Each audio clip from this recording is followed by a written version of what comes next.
थोड़ी देर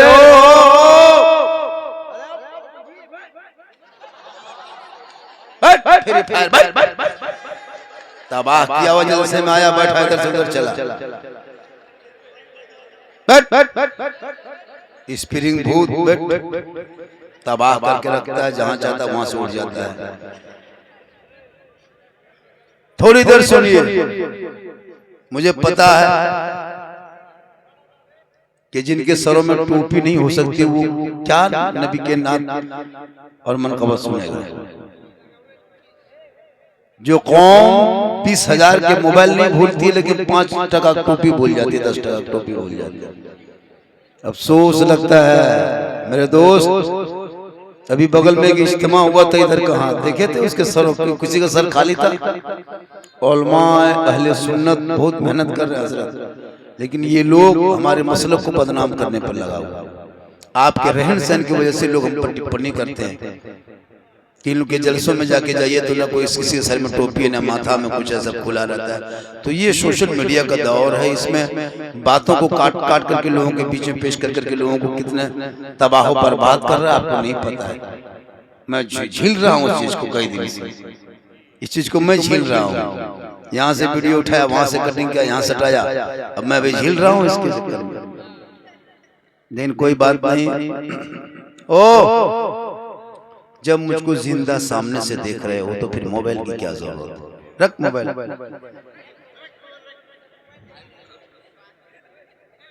हबीबे किबरिया फखरे जहां की बात करते हैं, अरे जमीन पे रहने वाले आसमां की बात करते हैं, और फरिश्ते तज़किरा करते हैं जन्नत में मदीने का।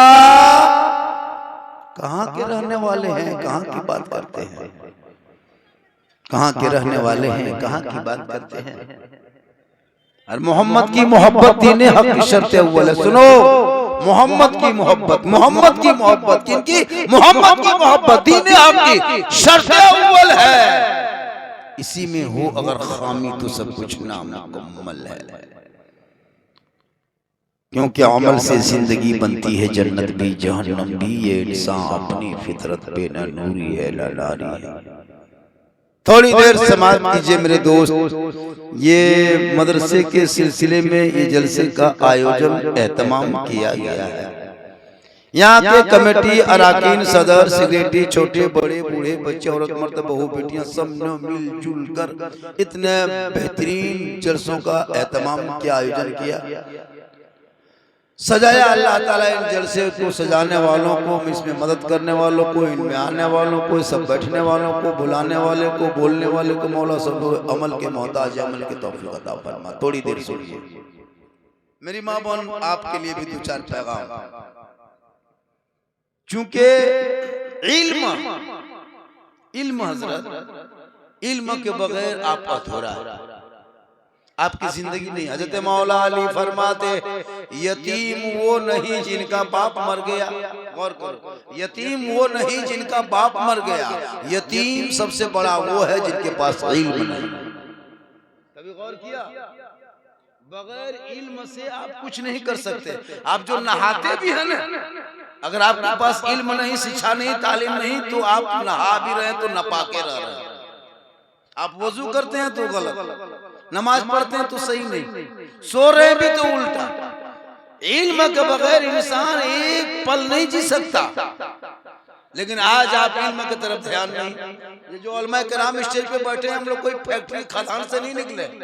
ऐसा नहीं पत्थर निकाल रहा था मौलाना निकाल गया, ऐसा हुआ खदान में कोड़ते रहा पत्थर, वो कारी साहब निकल गया, ऐसा नहीं है। इनके लिए मदरसा घर छोड़ना पड़ा, मदरसा जाना पड़ा, जमीन पे सोना पड़ा, ईंट पत्थर का तकिया लेना पड़ा, सूखी रोटी खाना पड़ा। उसके बाद 10-12 साल मेहनत किए, और जब मदरसे से निकल गए तो किसी महल्ले के इमाम बन गए, इलाके का हाफिज़े कुरान बन गए।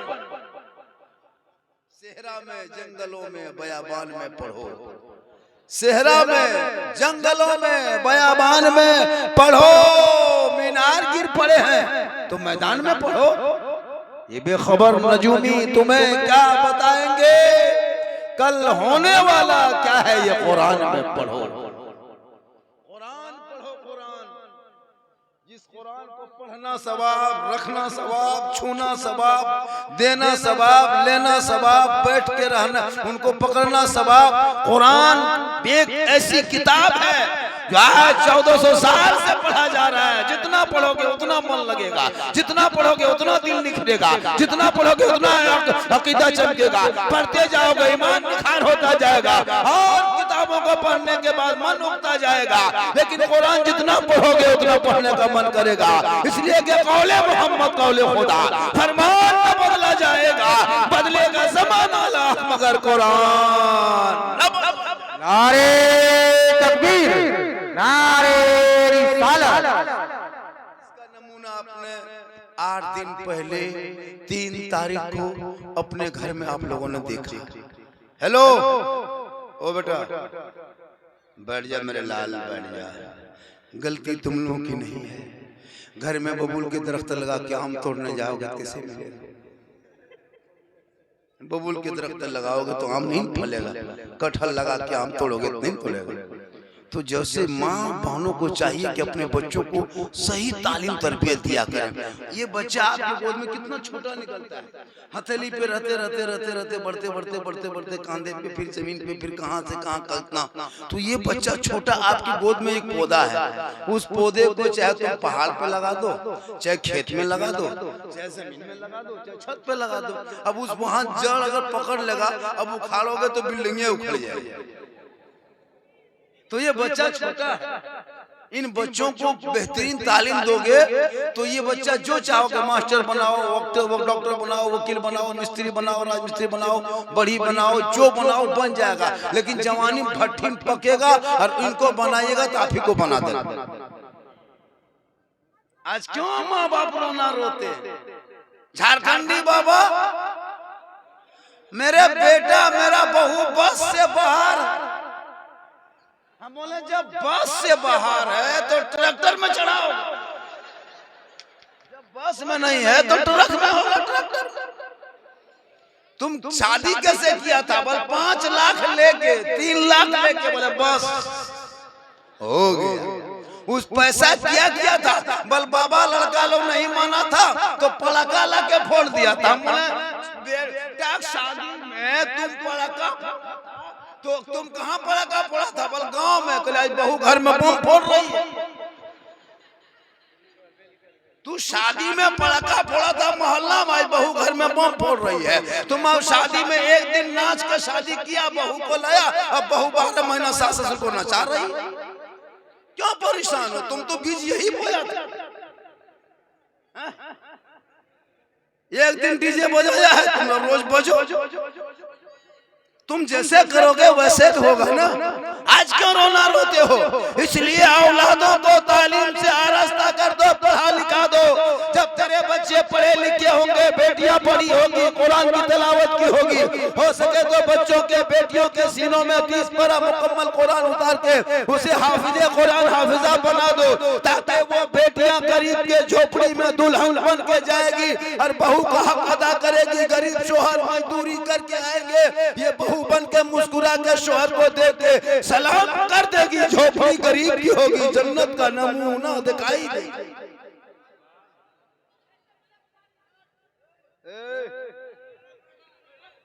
ये लड़का बैठ जा बेटा, बैठ जा, ओ बैठ जा। झारखंडी का तुम रूप नहीं देखा, बैठ जा। तुम क्या तकरीर तुम लोग सुनोगे मुझे पता है। इतने में से कम 20% पेशाब करके पानी नहीं लिया होगा। नापाक जल से में आके बैठ जाते हो तो कैसे असर होगा? बोल। अब फिर कहते मौलाना की तकरीर में असर नहीं, तो तुम भी तो खुद बैठना सीखो, तुम भी तो दायरे में रहना सीखो। इसमें कम से कम 10% आदमी चिलम और बोतल वाला, खेत में चिलम में धुआं निकालता है, आग निकाल देते हैं। बेटा कबर में बम निकलेगा, निकालो जितना निकालो। जैसे करोगे ना, इन बच्चों को कौन जल्दी निकलेगा? इसको निकलने दो, निकलने दो इन लोगों। तबाह किया हुआ है। कभी शहरों का दौरा करना, बड़े बड़े शहरों का कभी दौरा करना, हालांकि गांव देहात में भी मेरा ठीक है, लेकिन जहाँ पढ़े लिखे के लोगों को बच्चे होता है उनके देखना बाल का ही बेटी थी, उनकी एक बेटी। उसने चाहा कि हमारी अपनी बेटी एक है तो अब उसको कुछ नहीं, उसको हम हाफिज बनाएंगे। हाफिज बनाने का इरादा ठाना, वो गरीब मजदूरी करता रहा, कमाता रहा, बेटी को पढ़ाते पढ़ाते पढ़ाते इतनी मेहनत किया और वो बेटी मुकम्मल 30 पारा का हाफिज कुरान बन गई। अब वो बेटी जवान हो गई, शादी भी दे दिया, पढ़े लिखे लड़का ले गया। कौन ले गया? अच्छा इंजीनियर, जैसे बड़ा पढ़ा लिखा होता है।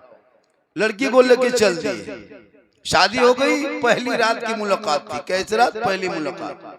शादी हुई, दुल्हन दूल्हा दुल्हन की मिलन के पहली मुलाकात। बीबी वजू बना के पलंग में चुपचाप घूंघट को छुपा के चेहरा बैठी है। शोहर जो ही घर के दरवाजा खोल के अंदर जाती, बीबी सलाम उठ के करती, सलाम करके दोनों बैठ जाते हैं।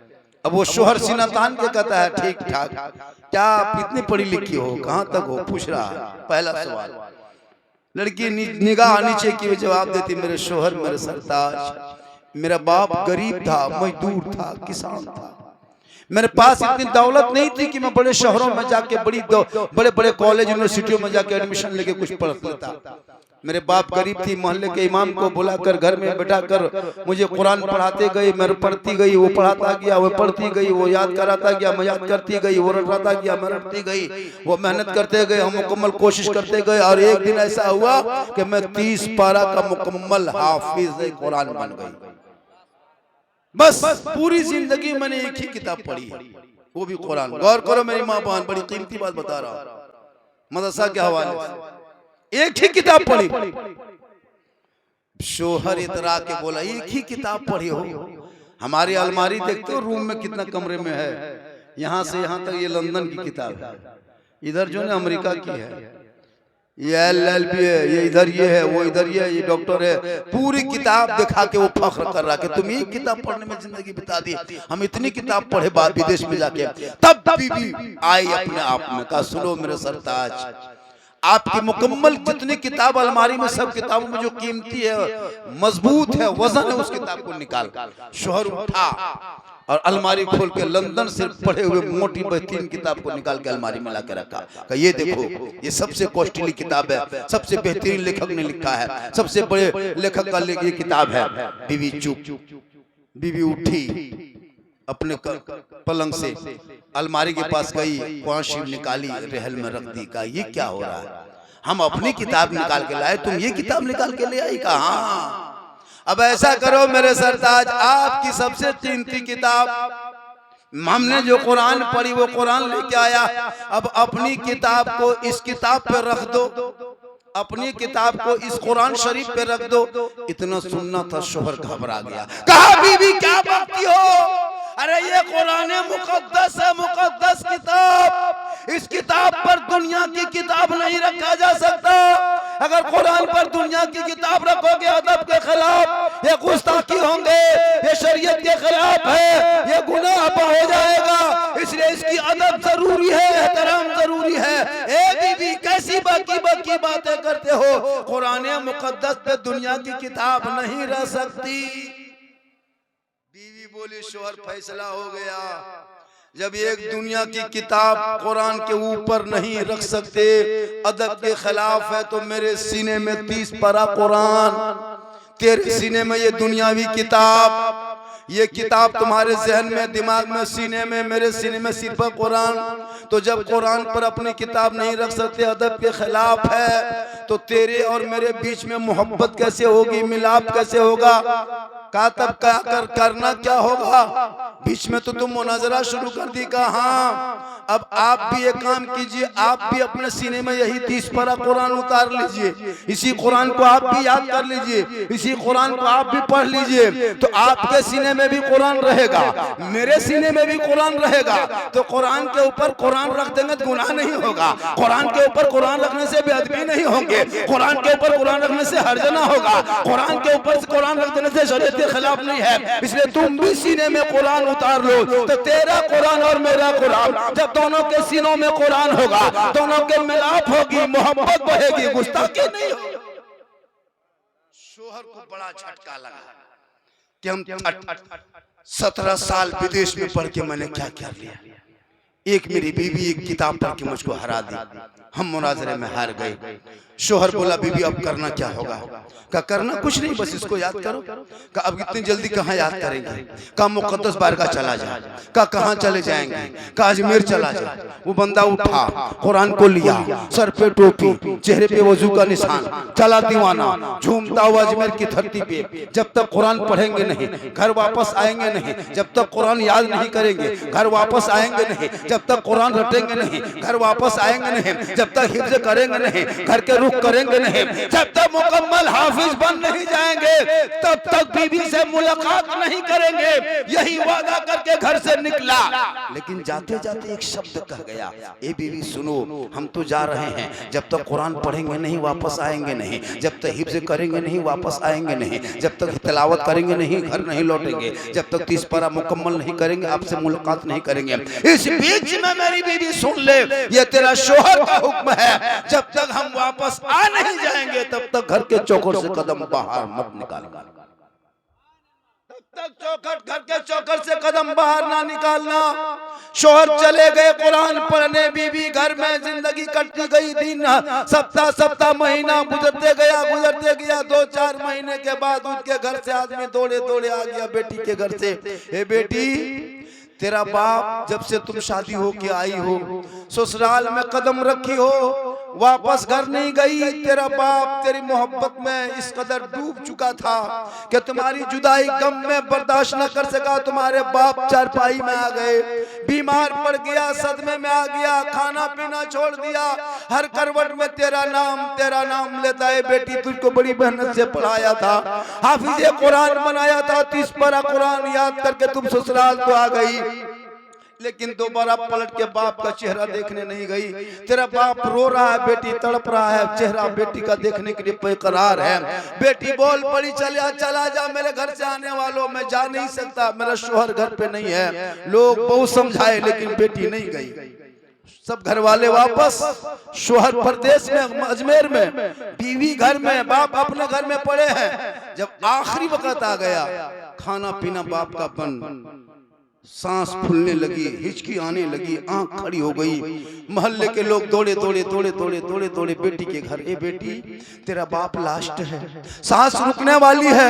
आंख खड़ी हो गई, पानी पीना बंद कर दिया, खाना पानी बंद, चंद घड़ी का मेहमान। ए बेटी, तेरा बाप करवट में तेरा नाम लेता, तेरे सिवा तेरे बाप के पास कोई नहीं था, ना बेटा ना बेटी, तुम अकेले थी। सीने से लगा के जवान किया था, साथ में सुलाया था, साथ में खिलाया था, साथ में बैठाया था। तेरे बाप दिन रात तेरी बात बोल के पागल के तरफ। आखिर आंख खड़ी हो गई, जाकर निकाल में आ गए। बेटी आखिरी वक्त चल अपने बाप का चेहरा देख ले। बेटी सोचते आंख में आंसू आने लगा, ए मौला परवरदिगार, ये कौन सा इम्तिहान में फंस चुकी हूँ। एक तरफ शोहर परदेश में है, बाप घर में बीमार है। अगर शोहर को बाप को देखने जाती हूँ तो शोहर का हुक्म टूट जाता है, और शोहर के हुक्म को मान लेती हूँ तो बाप का चेहरा छूट जाता है। ए मौला, इम्तिहान की घड़ी है, सब्र अता करना। वो बेटी की आंख में आंसू बहने लगा, दिल धड़कने लगा। आने वाले चले गए, सब लोगों ने कहा देख लिया, जिस बेटी के चक्कर में ये बीमार पड़ा, जिस बेटी की मोहब्बत में सब कुछ लुटा दिया, आज ये बीमार है, आखिरी सांस तक बेटी देखने नहीं आई। बोली जा, मेरा शोहर नहीं है घर पे। सब मोहल्ले वालों ने कहा देख लिया, बेटी को पढ़ाया लिखाया था, एक दिन शोहर के पास गई, शोहर वाली हो गई, 18-20 साल तक बाप के पास रही, बाप के बेवफा बेटी बन गई। क्या पढ़ा के फायदा, क्या कुरान रटा के फायदा, क्या हाफिज बना के फायदा। जितना मुंह उतनी बातें मोहल्ले में होने लगी। आखिरकार बाप इंतकाल कर गया, बाप मर गए। कफन पहनाया, गुस्ल दिया, कफन पहनाया, चारपाई में सुलाया, इधर खुशबू लगा के चारपाई घर से बाहर निकाल के दरवाजे पे रखा। कहा लोगों सुनो, आखिरी वक्त उस बेटी को जाके कह दो, इनका बाप बड़ी तड़प रहा था बेटी को देखने के लिए। आखिरी वक्त कह दो कि आखिरी 2-4 घड़ी का मेहमान तेरे बाप जमीन के ऊपर है, अब जमीन के नीचे जाने वाला है। चल बेटी आखिरी वक्त चेहरा देख ले। फिर दौड़े लोग गया, कहा बेटी तेरा बाप इंतकाल कर गया। इतना सुनना था, लड़की चीख पड़ी, मौला परवरदिगार, एक तरफ बाप का जनाजा पड़ा है, दूसरी तरफ शोहर का हुक्म पांव में जंजीर बन के खड़ा है और मोहल्ले वाले मेरे दरवाजे पे खड़ा है। मौला अगर बाप का मुंह देखने चली जाती हूँ शोहर का हुक्म टूट जाएगा, और अगर शोहर के हुक्म को मान लेती हूँ तो बाप का चेहरा छूट जाएगा। ये बेटी बीच में अंदर तड़पने लगी, रोते रोते रब की बारगाह में कुरान पढ़ी लिखी हुई थी, हाफिजे कुरान थी बेटी, रो के रब की बारगाह में कहती है मौला ए परवरदिगार तू सब्र अता फरमा। कुरान की आयत पढ़ लेती है इन्नल्लाह मास्साबिरीन। मोहल्ले वाले चले गए, जनाजा पढ़ लिया। शोहर परदेश में, बेटी में के ससुराल में, सब लोग जनाजे के बाद घर लौटने लगे। जितना मुंह उतनी बातें, देख लिया, देख बेटी नहीं देखने आई, बाप अकेले चला गया, सब तड़पते बाप रह गए। मोहल्ले वाले 2-3 मरतबा गया, लेकिन बेटी एक मरतबा भी शोहर के बाप के घर नहीं आई। कितनी बेवफा बेटी थी, कितनी बेअकल बेटी थी, जितना मुंह उतनी बातें, मतलब सब बेटी की बुराई, वो लड़की की बुराई। सब लोग बुराई करते करते अपने अपने घर में, सुबह का दिन का सूरज डूब गया, रात का अंधेरा छा गया, लोग अपने अपने घरों चले गए, सब लोग सो गए। जो ही सोया मोहल्ले के लोगों ने वो ख्वाब में सब देखने लगा, जिसको दफन किया था वो जन्नत की गलियों में टहल रहा है, जन्नत के बागात में टहल रहे हैं, जन्नत के बागात में वो घूम रहे हैं। लोगों ने पूछा ए फला तू तो इतना बड़ा नमाजी नहीं था, तू तो इतना बड़ा हाजी नहीं था, इतना बड़ा मुत्तकी नहीं था, इतना बड़ा परहेजगार नहीं था, इतना बड़ा तकवाशार नहीं था, अल्लाह ने जन्नत तुम्हें क्यों कर दिया, ये जन्नत कैसे दे दिया? बात समझ में नहीं आए। तब वही ख्वाब में सभी लोगों को उनके बाप कहने लगा ए लोगों सुनो, मैं गुनाहगार सियाकार बदकार था, फरिश्ते हाथ पकड़ के जहन्नम के जानिब लेके जा रहा था। रब की रहमत जोश में आई है, फरिश्तों रुक जा, ठहर जा, इसको छोड़ दे। एक इनकी बेटी दुनिया में है जिसने अपने शोहर के हुक्म को मान के जिंदगी कटा रही है। उस बेटी के, उसी बेटी के सदक़े से जिसने अपने शोहर के हुक्म को ना तोड़ी, और शोहर के हुक्म को मानने की वजह से अल्लाह उस बेटी से खुश होकर उस बेटी के सदक़े में गुनाहगार बाप को अल्लाह बख्श दिया, जन्नत अता कर दी। नारे तकबीर, नारे रिसालत, मसला के आला हजरत रसूल आज़म कॉन्फ्रेंस। सुनो मेरी माँ बहन, शोहर के बाद अगर बीवी बेटी अगर बीवी मान ले तो उनका बाप बख्शा जा सकता, शोहर के हुक्म को मान ले तो गुनाहगार बाप बख्शा जा सकता, जन्नत जा सकता। इसलिए अपने शोहर से तुम मोहब्बत करो, इतनी मोहब्बत शोहर से करना कि शोहर से ऊंची आवाज में बात ना करना, शोहर गरीब है तो फरमाइश ना करना, शोहर मजदूरी करके आए उसे तना मत देना, शोहर बाहर से आए जब उस लोगों से पूछ आज तुम्हारे पास अल्लाह ने सब कुछ दिया तुम कदर नहीं करते, उन अंधों से पूछा जाए कि आंख की कीमत क्या है तो अंधा रोने लगता। ए मौलाना काश मेरे पास आंख होती मैं दुनिया का नजारा देखता। उस गूंगा से पूछो जबान की क्या कीमत है, वो गूंगा तड़पने लगता, मौलाना अगर मेरे पास जबान होती तो मैं अच्छी बातें करता।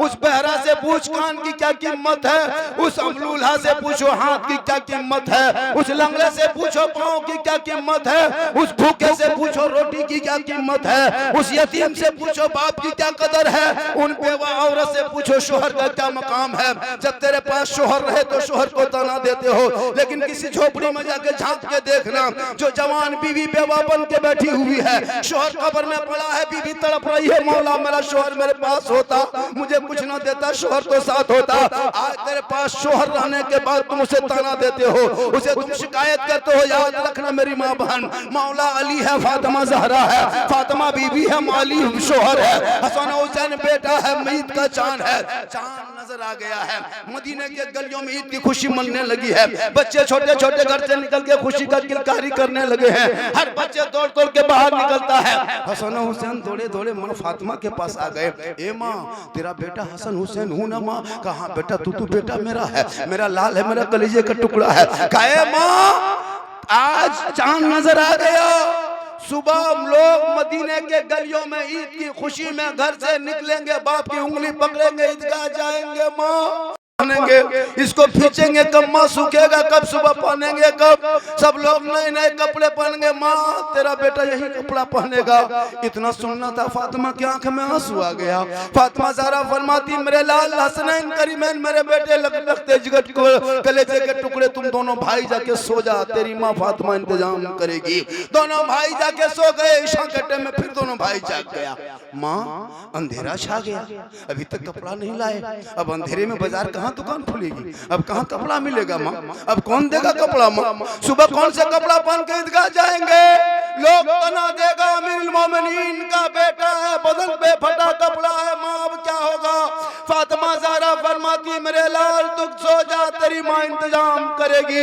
मदीने के सारे लोग सो गए, मदीने के बच्चे सो गए, मदीने के बच्चे बूढ़े सो गए, मदीने के जवान सो गए, मदीने के तमाम औरतें सो गई। फातिमा ज़हरा नहीं सोती, अपने घर के कोने में रात के तारीकी में मुसल्ला बिछाती है, पेशानी जमीन पर रखती है। फातिमा रो रो के कहती है, मौला सुबह ईद होने वाली है, हमारे बच्चों के कपड़े का कोई इंतजाम ना हो सका मौला, सुबह फिर मेरे बेटे हसन हुसैन पूछेंगे कपड़ा कहाँ है, हम जवाब क्या देंगे। मैं मौला परवरदिगार, हे परवरदिगार, मुसल्ला बिछाना ये फातिमा का काम है और इज्जत बचाना तेरा काम। सुबह होते होते अल्लाह ने जिब्रील के जरिए जन्नत से हसनैन करीमैन के लिए दो जोड़ा कपड़ा लाके पेश कर दिए। मेरी माँ बहन सुनो, माँ की दुआ में कितनी ताकत होती है। जब माँ दुआ कर देती है दिल से तो जन्नत से कपड़ा आ जाता है। माँ मुस्कुरा देती है तो रोशनी निकल जाती है। माँ अगर खुश होती है तो बरकतें नाजिल होती है। माँ बाप राजी होंगे तो रब राजी होगा। माँ बाप की रजा में रब की रजा है। माँ के कदमों के नीचे जन्नत है, बाप जन्नत का दरवाजा। इसलिए मेरी माँ बहन, तू कभी अपने बच्चों पर ख्याल क्या करो, तो अपने बच्चों को कभी ध्यान से देखा करो। आज हमारी कौम की बेटियां मोबाइल लेके घर से निकल के खेतों में बैठ के गैरों के लड़कों से बात करती है। आज हमारी बेटियां सर से दुपट्टा गायब करके लोगों को अपने जुल्फ, अपने बाल, अपने चूल को दिखा करके वो अपने आप पर मायल करना चाहती है। आवारा लड़का वो भी है, अपनी लफागिरी करते, अपने माँ बाप के बाल को काट के खेतों की तरफ झूमते हैं। ए मेरी माँ बहन, तो अपनी बेटियों को कनीज़े फातिमा बना के जिंदगी कटा दे। जब तेरी बेटी घर के कहले के अंदर में रहेगी और वो गरीब किसान बाप का बेटी होगी, वो बेटी सुन्नते मुस्तफा और कनीज़े फातिमा बन के जिएगी। झोपड़ी गरीब की होगी, बेटी के सदके में बाप के कमाई में बरकतें बढ़ जाएगी। बेटी बाप के घर होगी तो रहमत बन के होगी। बेटी शोहर के घर जाएगी तो रोशनी बन के जाएगी। बेटी माँ बनेगी, कदमों में जन्नत आ जाएगी। माँ जहाँ चाल उठाएगी दुआ में गारंटी हो जाएगी। बेटा चेहरा देखेगा तो हज का सवाब मिलेगा, चेहरा देख के निकलेगा तो मुसीबत टल जाए। बेटी एक है, मकाम अनेक है। लेकिन आज हमारे माहौल में इतनी बेहुदगी आ गई। अजान हो रही है कोई गम नहीं, अजान हो रही है कोई गम नहीं, मस्जिदें वीरान चली जा रही कोई गम नहीं। अफसोस लगता है मेरे दोस्त, अभी रमजान आएगा, कितने लोग मुंह खुला करके गलियों कुचों में खाएंगे, गली कुचों में घूमेंगे। अफसोस लगता है पूरा मजमा पढ़े में मतलब हाथ उठा के कहें या रसूल अल्लाह। आपको मुझे पता है मेरा जो मिजाज है तकरीर का, आप सोचते हो कि झारखंडिया जी इमोशनल कैसे हो गया, झारखंडिया जैसा कैसे रंग बदलने लगा। मेरे दोस्त, मेरी कई क्वालिटी की तकरीर होती है, सुनो। मैं हंसाने वाला खतीब में नहीं हूँ मेरे दोस्त, न मैं कॉमेडी करता हूँ, न मैं किसी को चुटकुला लतीफ़ा गाता। आज मेरे पीछे कुछ ऐसे लोग, नामों ने लोग हाथ धो के पीछे पड़ा है। मेरे खिलाफ वीडियो बना बना के सोशल मीडिया में डाला जा रहा है, झारखंडी को क्यों बुलाते हो, झारखंडी ऐसा है, झारखंडी वैसा है, झारखंड बहुत सारे बात है। काश वो मौलवी मौलाना अगर होता तो लोगों के बीच में किसी मुसलमान की चुगली नहीं करता, किसी आदमी मोमिन मुसलमान की चुगली नहीं करता, वो चुगली करने पर उतर गया है। आज सोशल मीडिया में बुराई पर बुराई लिखते जा रहा है। आज एक मौलाना दूसरे मौलाना के खिलाफ बकता जा रहा है। लेकिन जो ईमान वाले उलमा अहले सुन्नत हैं, आज उन्हीं के लग से, उन्हीं उलमा की वजह से आज मेरा मसलक जिंदा है। लेकिन कुछ ऐसे नामों ने हाथ बन गए हैं, जलन हसद से इतना भर चुका है, इतना जलन हसद से भरा है कि उसे कुछ नहीं दिखाई देता कि हम किधर जाएं किधर नहीं। कुछ काम धंधा है नहीं भाई मेरे दोस्त। अगर तुम मौलाना बने तो मदरसा खोल के चलाओ, अगर मौलाना बने हो तो मस्जिदों में जाके आबाद करो, मौलाना बने हो तो गली गलियों में जाके मकतब बना के बच्चों को तालीम दो। किसी के पीछे बोलना बंद करो, आगे देखो, आगे चलो। किसी को पीछे पकड़ रहोगे तो हमेशा पीछे रह जाओगे। हम जो मौलाना किसी के पीछे लगता है वो मौलाना कभी आगे नहीं हो सकता, वो हमेशा पीछे ही रहेगा। हम लोगों ने कभी पीछे मोड़ के देखा नहीं कि कौन बुराई कर रहा है। तुम्हारा काम जो है वो करो, तुम्हारा काम अगर बुराई है तो बुराई करो। तुम यही पढ़ के आए हो किसी की चुगली करे तुम करते रहो, तुम मेरा काम है कि किसी की कीमत करे तो करते रहो, सोशल मीडिया में किसी के खिलाफ तुम बोलना है तो बोलते रहो। लेकिन झारखंडी न किसी की बुराई कल भी किया था, न आज भी